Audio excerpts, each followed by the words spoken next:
Adding a phone number to your Microsoft account provides extra security and recovery options. Let's get started. First, open your web browser and navigate to the Microsoft account page. Log in with your credentials.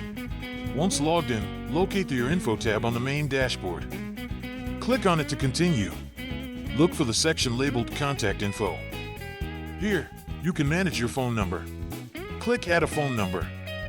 Enter your number, select your country code, and hit Next. Finally, you'll receive a verification code via SMS. Enter that code to verify your phone number. Congratulations!